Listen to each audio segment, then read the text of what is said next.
Merci Général Shelton pour votre contribution. Je passe la parole au général David Phillips, qui a été responsable de la sécurité et de la situation des membres de l'OMPI au camp d'Ashraf en Irak pendant quelques années. C'est bien volontiers que je lui laisse présenter sa contribution.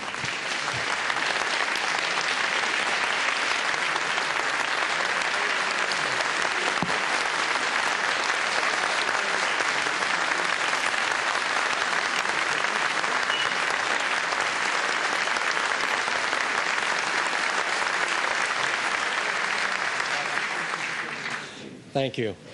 Madam Rajavi, distinguished guests, freedom-loving people around the world, and most importantly, the 3,400 residents of Camp Ashraf. I'm honored to be here with you today. Those of you at Ashraf, you've endured much while spending nearly 9 years in virtual captivity. Make no qualms about it. The first 6 years were under the protection of the coalition forces. And for the past 3 years, under the barbaric captivity of the al-Maliki regime. This speech is about my friends at Camp Ashraf, who I know personally. But it's important also that this speech is to bring attention to the world in highlighting the plight of those 3,400 men and women. I can only imagine how the mullahs laughed when, under orders, my unit shut down and confiscated the MEK radio transmitters, silencing the voice of freedom for the Iranian people. The reason given to me was because the MEK were terrorists. So obviously, they're sending terroristic broadcasts. The decision to cut this link off between the MEK and the people living under the iron grip of the mullahs was ridiculous. When you step back and look at these decisions, you really got to wonder. Consolidating the MEK at Camp Ashraf, I was part of that. Disarming them, I was there. Placing them under detention-like restrictions, I implemented that. And silencing their radio. It sounds like we were working for the mullahs instead of the multinational coalition forces.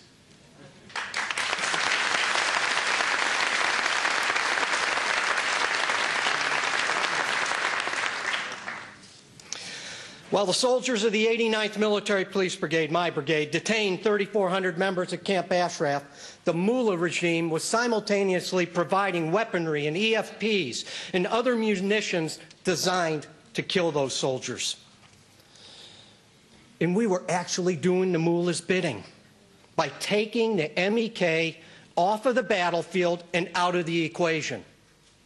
The mullahs could not have paid or bribed or extorted or blackmailed such an effective effort to thwart their #1 opposition, the MEK. We, the U.S., we did it for them. To make matters worse, we walked away from a written promise to protect them, thereby abandoning the very people who can bring about change in Iran. We left them to the real terrorists. The al-Maliki regime has a tarnished record in many areas, but none so much as the abusive and sadistic and barbaric treatment of the unarmed men and women at Camp Ashraf, the Iranian resistance.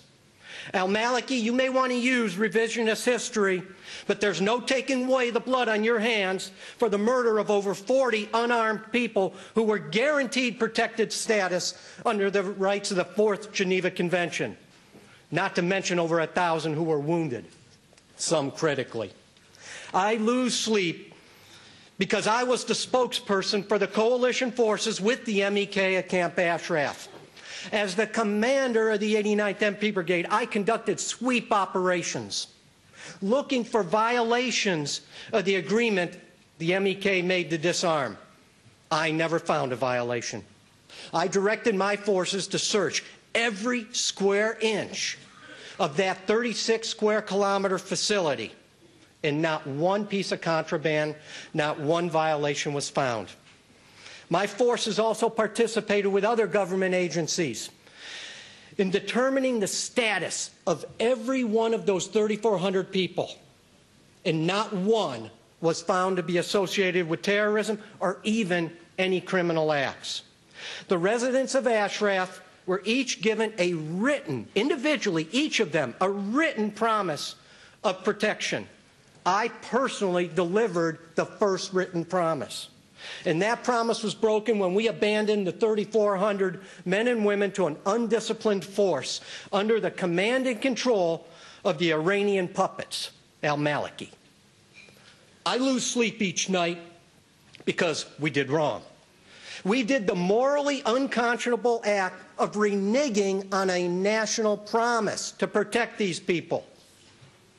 Al-Maliki, I suspect you lose sleep too, because you sold your soul. The mullahs probably laugh out loud at your foolhardy actions in advancing their cause of murdering and destroying everything that threatens their absolute fascist power. Yes, you lose sleep at night knowing that you were responsible for the murder of over 40 of the members of the MEK. Surely you must realize when you are no longer useful to the mullahs, they're going to discard you too. Yes, we both lose sleep at night. Only I am doing everything I can to save the lives of those 3,400 men and women, while you, al-Maliki, are doing the opposite.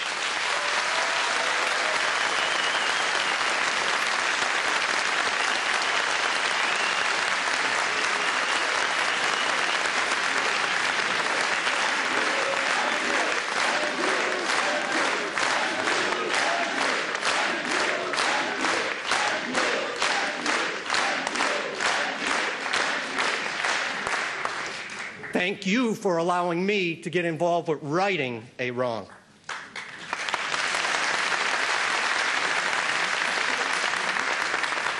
I lived with the people of Camp Ashraf for well over a year, and I've worked with them for many more. Few people know them better. My firsthand information is from my personal experiences, not obtained through politics or propaganda or lies. I saw it, I lived it. Unlike some other people that write with little or no experience or firsthand knowledge from ivory towers and repeatedly spew unsubstantiated allegations. One of those reports was published by an organization which I formally respected. It was the Human Rights Watch report on Camp Ashraf. Although I was still on active duty at the time, I felt it was so ridiculously far-fetched that I had to speak out. I countered in writing to the director of the Human Rights Watch that report. I can think of few things that have made me prouder than having stood up and refuted the garbage that was in it. I made reference in my letter to wanting my own daughter to visit and spend time at Camp Ashraf.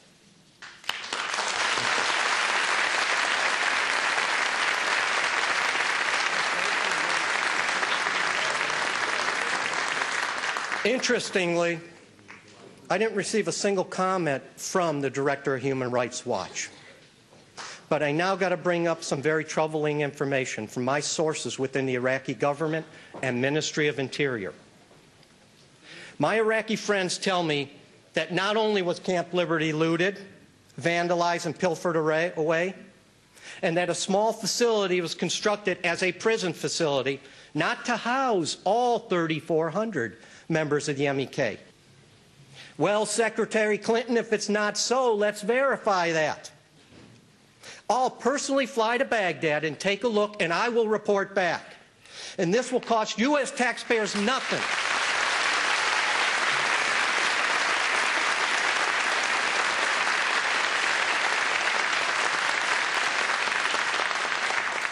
I'll do it at my own expense.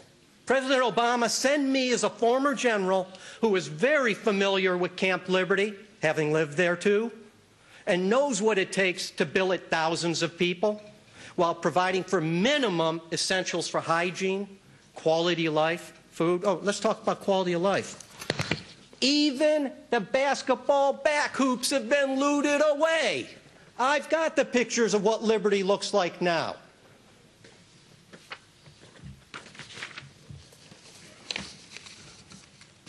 I mentioned the Human Rights Watch report and not contacting me, but I was contacted from other quarters. Most of it was positive, but there was some negative. On the negative side, they accused me of using my daughter's name in vain. Oh, those foolish people. They don't know my daughter. Like the women.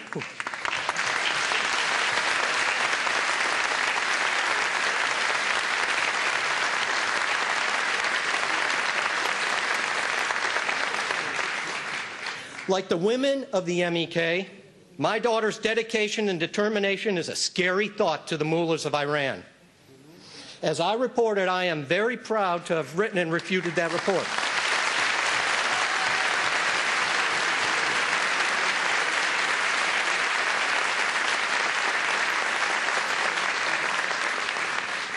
So for those of you that said I used my daughter's name in vain in that letter, why not hear it from her? Sarah, would you come up here and tell me whether I used your name in vain?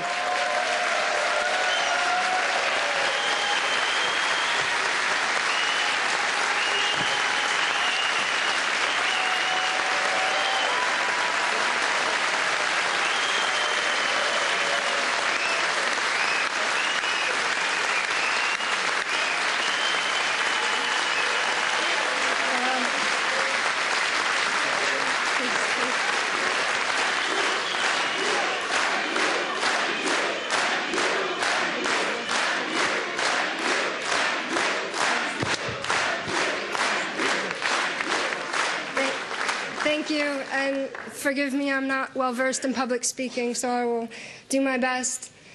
As my father said, my name is Sarah Phillips, and I am his daughter. I'd like to tell you a little bit of history about how I came to learn about the people of Ashraf. In 2003, my understanding of the world was shattered. I learned, contrary to very popular belief, especially in America, that not all women in the Southwest Asia region remain complacent in the face of oppression. There's a special group of women who do not just let their lives be dictated for them. My father, who was in Iraq at the time, told me, he called me on his international cell phone. I was in a dorm room at the time. I remember him calling and saying, "Sarah, I've found your modern-day Amazons, those women warriors, the type that you are always seeking and reading about. You will never guess."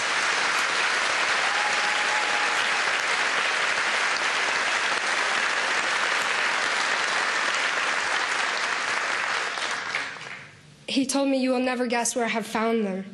It was that day that I learned about these brave women, and actually what was almost more shocking to me is the fact that it wasn't just women, there was men standing at their side in defiance of tyranny. I learned about the Mujahideen Nikak, and I begged my father, I begged him, let me meet these women. Even better, let me take their mantle and let me fight with them. They'd managed to not only break stereotypes and roles, but they'd overcome insurmountable odds to rise up to a position of authority and power. These women and men of the MEK believe in democracy and equal rights. They believe in freedom. What a beautiful word, freedom. The Webster's Dictionary defines freedom as the quality or state of being free, the absence of necessity, coercion, or constraint in choice or action. Liberation from restraint from the power of another.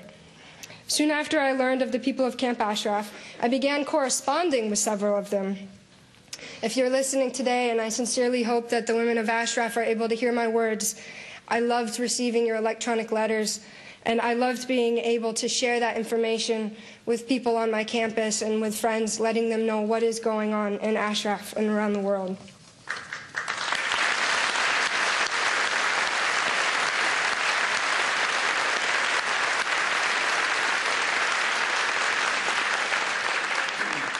There are not many people in the world as valiant as these women of the MEK, who I had the absolute honor of being able to correspond with. We would talk in our emails and in our letters of one day meeting in a free, not only Ashraf, but Tehran as global sisters, and finally being able to cross those borders. My father...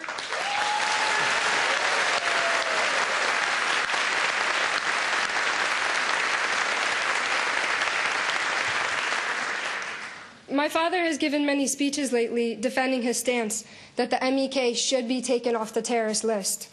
Many of you believe him, and you know this to be true as well.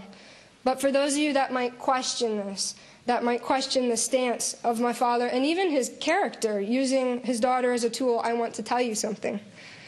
When my father first took over in Iraq, and this is a true story, he would warn me, Sarah, do not be so starry-eyed. Do not be so excited by these stories I tell you, because they might still be falsehoods. These are terrorists we're talking about. He was as skeptical as any American would be concerning the disposition of the MEK and the perception that they were terrorists. But when I told you about my character and standing up here today, the apple does not fall far from the tree. My character is like my father's, and he walks with open eyes and with an open heart. When he began to realize that the people of Camp Ashraf were not terrorists, he began to advocate for them and urge me to pass along what information I could. By the time he left Iraq, my father knew without question that what he had originally been instructed about the people of Ashraf was a blatant falsehood and propaganda to empower corruption and ruthless men. I always felt that there was not enough I could do. Just a simple young girl in America, what can I do knowing about the situation? I always felt that far away my voice would be very small, that my words could not be heard. I'm very lucky to be here today in front of you all and finally let my voice be heard.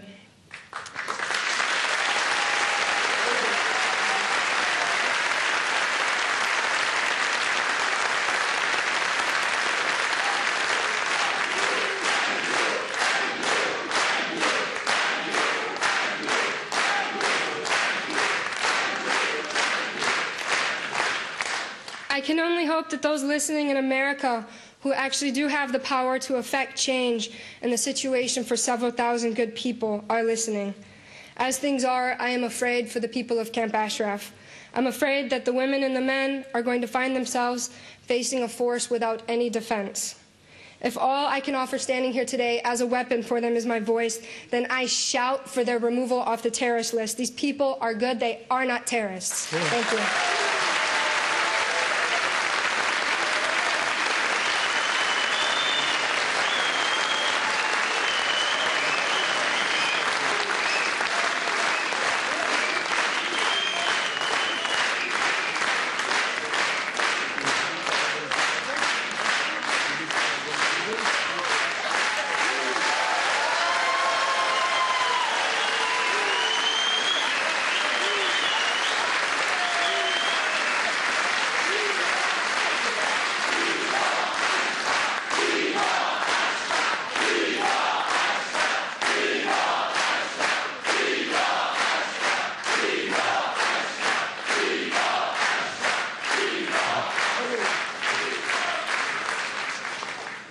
Madam Rajavi, I'm sure your daughter and almost 1,000 other young women in the MEK would appreciate having another young woman come there and work with them. Because, yes, I would trust the safety of my own daughter in the hands of the supposed terrorists.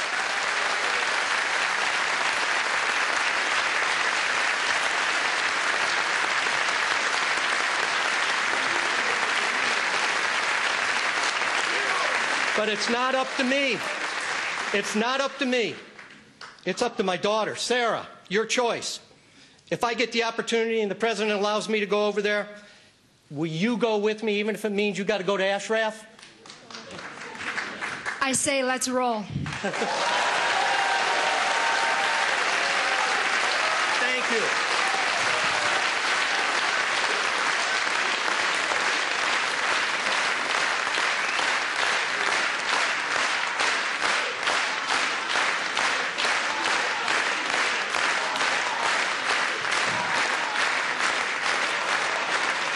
Merci beaucoup.